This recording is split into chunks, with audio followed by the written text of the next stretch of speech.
Assalamualaikum warahmatullahi wabarakatuh. Halo, selamat pagi teman-teman semuanya. Perkenalkan, nama aku Zenita dari kelas 12 IPS 2. Pada kesempatan kali ini, aku ingin membahas permasalahan yang ada di desa dan yang ada di kota, dan juga menganalisis permasalahan-permasalahan yang ada di desa dan ada di kota. Simak videonya ya teman-teman. Nah, sebelum membahas permasalahan-permasalahan di desa dan di kota, aku akan menjelaskan dulu apa itu desa dan apa itu kota, serta ciri-cirinya. Jadi desa adalah kesatuan masyarakat hukum dengan penyelenggaraan rumah tangga berdasarkan hak asal-usul dan adat istiadat yang diakui oleh pemerintah pusat dan berkedudukan di dalam wilayah kabupaten daerah. Nah, ciri-ciri desa diantara lain yaitu pertama, penduduknya jarang. Yang kedua, mata pencaharian homogen yang bersifat agraris. Yang ketiga, bersifat tertutup. Yang keempat, masyarakat memegang teguh adat dan istiadat. Yang kelima, teknologi masih rendah. Yang keenam, sarana dan prasarana sangat kurang.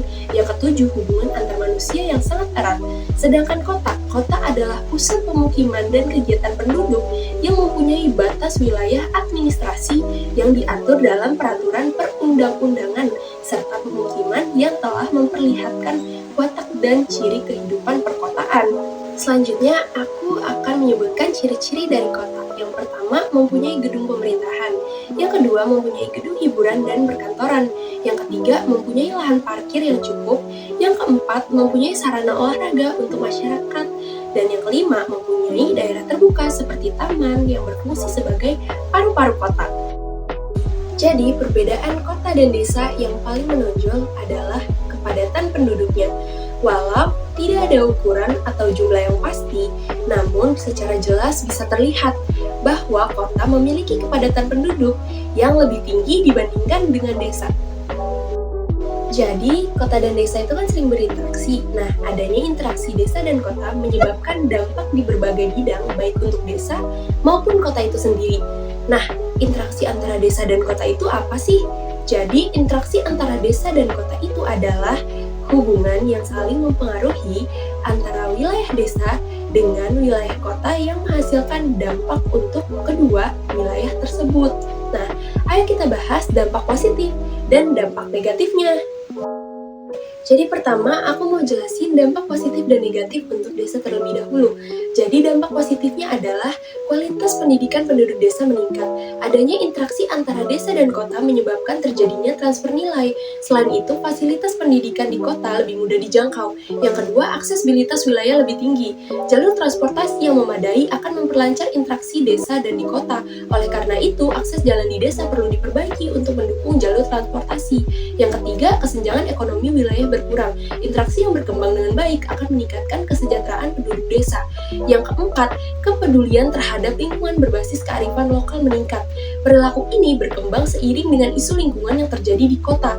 Dengan adanya pengetahuan tersebut, penduduk desa akan menjaga lingkungan sebelum terjadi kerusakan lingkungan seperti di kota. Yang kelima, kebutuhan barang yang tidak dihasilkan di desa dapat terpenuhi. Kota memiliki pabrik atau industri olahan produk-produk kebutuhan sehari-hari. Produk tersebut didistribusikan ke desa untuk memenuhi kebutuhan penduduk desa. Yang keenam, produktivitas desa makin meningkat. Penggunaan teknologi tepat guna pada bidang pertanian meningkatkan hasil pertanian dan waktu pengerjaan lebih tepat. Nah, yang ketujuh, jiwa kewirausahaan masyarakat desa meningkat. Nah, masyarakat desa nggak hanya berfokus pada pertanian. Nah, sekarang mulai mengembangkan usaha baru seperti kerajinan tangan dan lain sebagainya. Nah, sekarang aku mau bahas yang dampak negatifnya nih. Yang pertama, meningkatnya konsumerisme. Maraknya iklan dan promosi mendorong penduduk desa berperilaku konsumtif. Yang kedua, tenaga kerja produktif berkurang. Usia produktif memilih bekerja di kota karena lapangan pekerjaan di kota lebih beragam. Para pemuda mencari pekerjaan lebih banyak di kota. Yang ketiga, yaitu terjadi alih fungsi lahan. Alih fungsi lahan yaitu perubahan penggunaan lahan untuk tujuan tertentu. Misalnya, lahan pertanian dibangun menjadi lahan pabrik. Nah, ini menjadikan lahan alami atau hutan di desa semakin sedikit.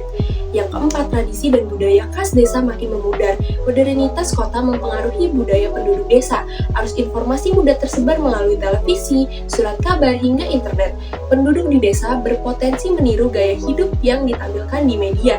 Secara tidak langsung, perilaku ini akan mengkikis tradisi dan budaya yang ada di desa itu sendiri. Nah, sekarang kita mau bahas dampak positif dan negatif dari kota.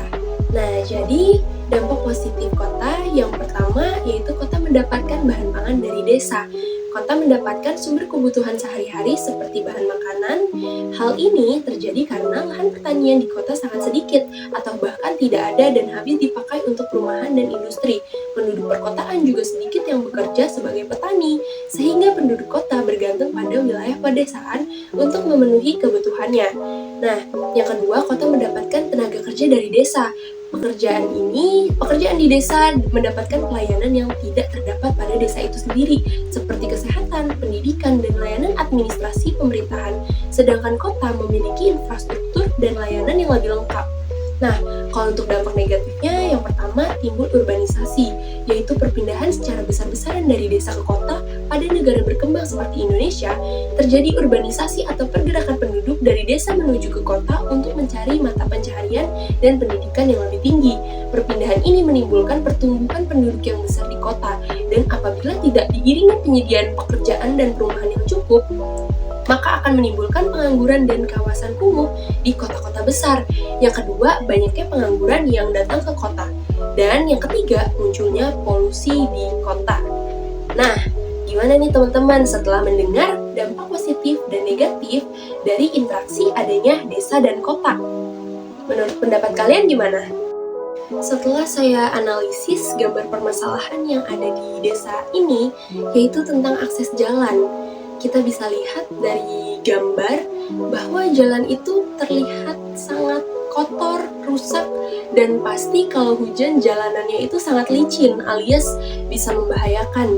Jadi menurut saya sudah tidak layak untuk dijadikan akses perjalanan di desa tersebut. Maka analisis dari saya adalah yang pertama, infrastruktur di desa ini itu tidak memadai. Yang kedua, kepengurusan keuangan dalam pemerintahan desa tidak berjalan dengan baik. Ini kalau menurut saya. Yang ketiga, kesadaran akan keselamatan warga masih kurang diperhatikan oleh pemerintah desa di desa tersebut. Menurut pendapat kalian gimana?